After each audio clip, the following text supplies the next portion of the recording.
Greetings. In this video I'm going to discuss For Elise on page 83 of Christopher Parkening's Classical Guitar Method Volume 1. This is a classic piece by Beethoven. Everyone's heard it on piano keyboard. It's kind of an interesting transcription for guitar. And in this piece, in this tutorial, I wanted to focus on what notes do we intentionally have float over the top of everything, be it really our melody, and what notes are kind of texture or color that's under the surface. So for example, at the beginning we have our kind of classic melody, and that's a pretty clear, like, this is really melodic, this is really important. But then we have a lot of notes. And what do we play as though it's important and should be louder than everything else? And what do we play as though it's just a chord being arpeggiated, right? Here we've got an A minor chord. And I would really suggest that we have this tune here. I'm just going to play the melody.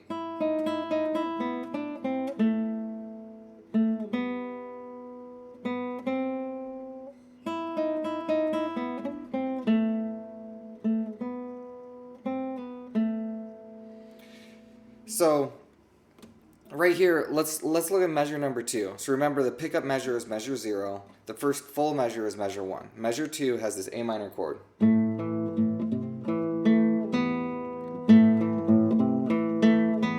So here I'm going to play the A, B.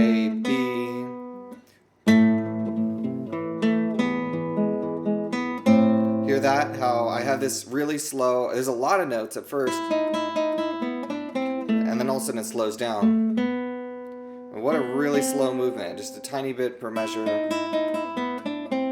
All of a sudden this fat a lot to very little. It's a really dramatic contrast in a piece. It's kind of starting to push into romanticism.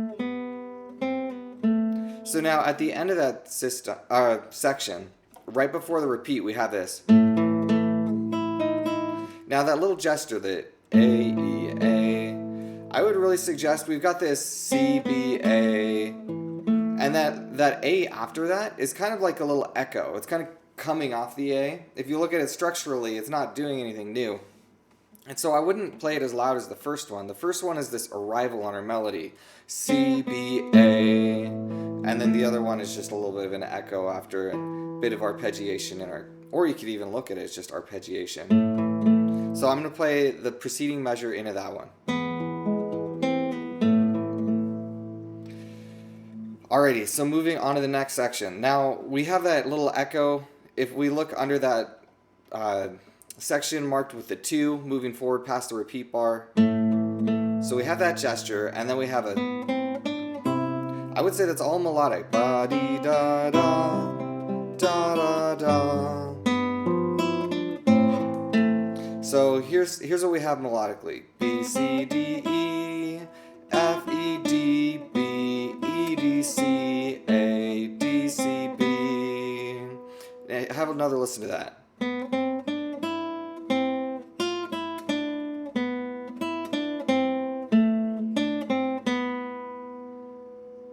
And then we come in with the bass line, and then right back into where we started. So here's what this would sound like. I'm going to do my best to really emphasize that melody over the rest of the texture.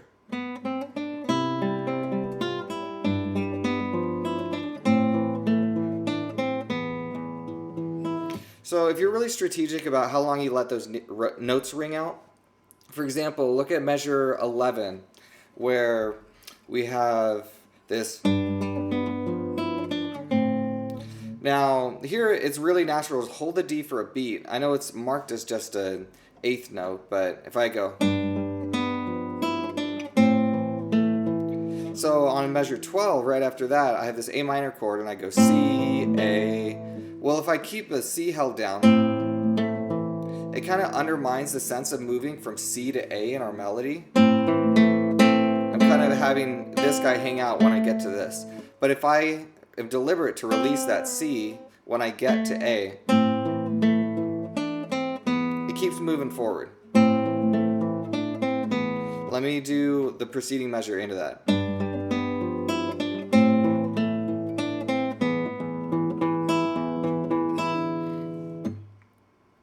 So those are some considerations. Different people are going to interpret, what's melody and what's arpeggiation or texture differently.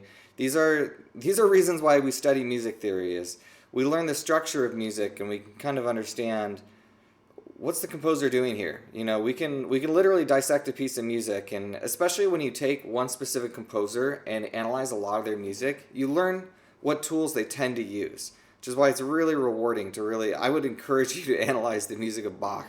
There's a great book of 413 chorales, and if you just get in the habit of analyzing a chorale or a day, at first it's going to be really challenging, but eventually you get to know the tools that Bach tends to gravitate toward, but at the same time he's fiercely creative and he just always coming up with new things and experimenting, and it's really, really, really great for just training your mind to understand music.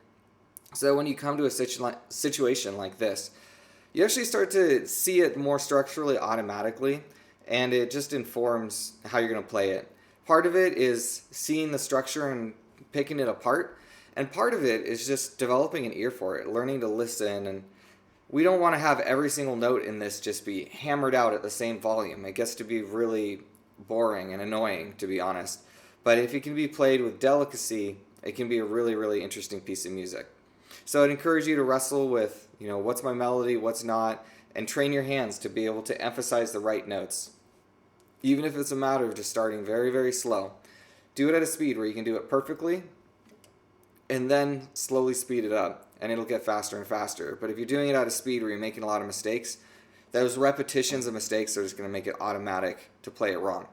So take it slow, emphasize the notes you want to emphasize, and have fun.